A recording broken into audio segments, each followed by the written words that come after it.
Amid flagrant disregard for accountability and transparency, President Muhammadu Buhari has spent at least 10 million naira in his unsuccessful campaign against Boko Haram insurgency and banditry, says BudgIT.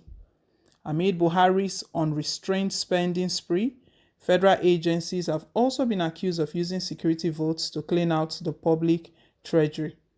The governance body is calling for a probe of Buhari's unaudited, humongous military spending since he assumed office in 2015.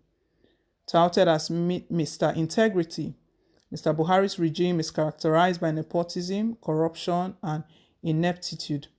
In a statement released on Monday, BudgIT, a civic tech non-profit organization, said its analysis exposed over 316 capital projects, 39.59 billion naira, among other loopholes for corruption.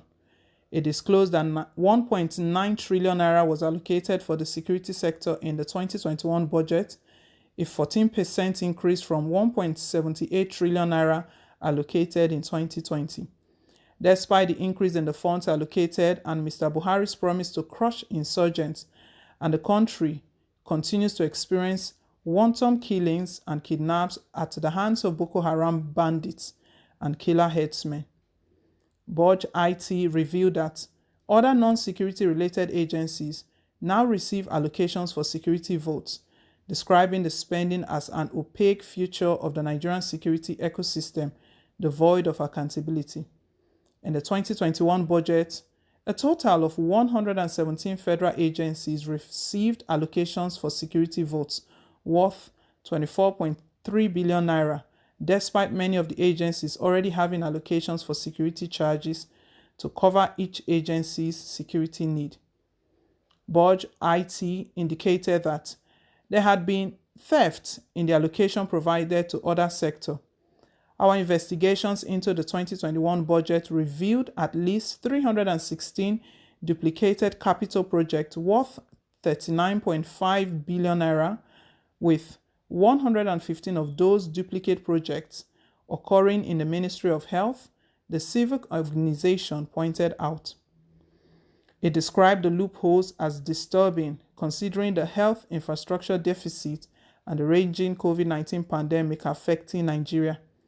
Citing the National Agricultural Seed Council as an instance, BudgIT indicated that there had been allocations for projects left unexecuted.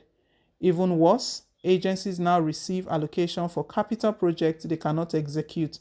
For example, the National Agricultural Seed Council has an allocation for 40 million naira to construct solar street lights across all 6 geopolitical zones, BudgIT explained.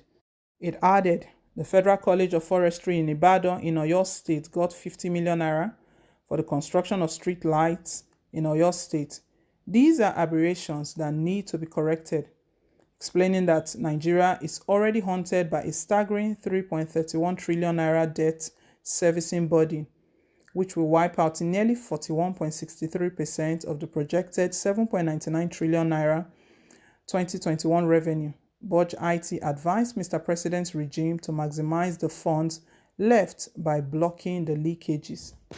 It, however, pointed out that the regime could not fulfill its purpose by curbing corruption and grand theft with the budget riddled with loopholes.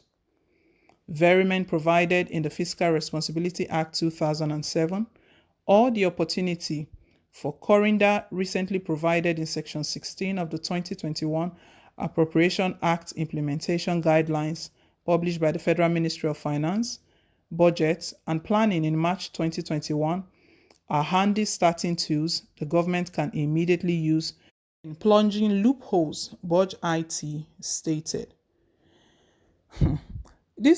What we're dealing with, I keep saying that all of the challenges the country is facing is from President Muhammadu Buhari. Everything is in his hands.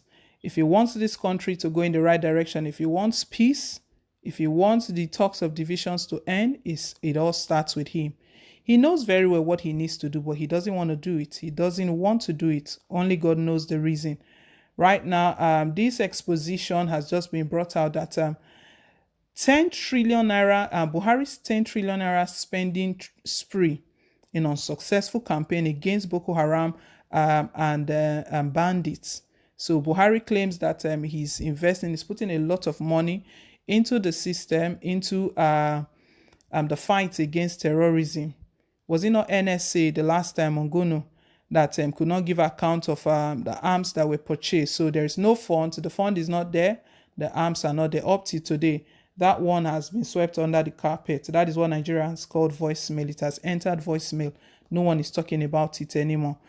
And this exposition right now, Buhari keeps telling Nigerians that we're fighting, we're dealing, and that is why the country keeps going down. He allocates there a lot of allocation. We could see all the allocations that were listed at all, lot of allocations without any project completed. So it looks like they allocate money for them to go and store in their account. This is wickedness, sheer wickedness.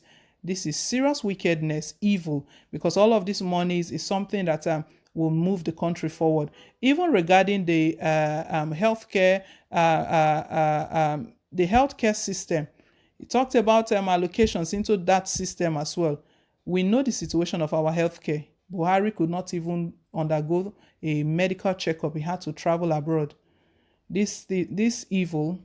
Well, all we'll keep doing is keep praying. God will deliver us from the hands of these evil people. And they will, after this exposition has come out, now they will find a way around it. They know all the APC, all the evil and corrupt leaders and the supporters of President Muhammadu Buhari. They will find a way to cover all of this up. It was the same thing that happened when the governor of Edo State, Governor Godwin Obaseki, made a revelation, shocking revelation, how presidency ordered CBN to print about 50 to 60 billion naira to share to governors. They denied it. They denied it clearly that nothing of such happened. And it was so surprising that majority of the governors even kept mute. I think that was an opportunity for all of them to speak out that, yes, we actually got money, but no one is speaking. They're all playing politics. Very, very sad. It's a sad situation we find ourselves. And for those that are asking the question that, how did we get here? How did Nigeria finally find itself in this sort of situation? This is the reason we got here. Because these evil leaders, they don't want to get their hands off corruption.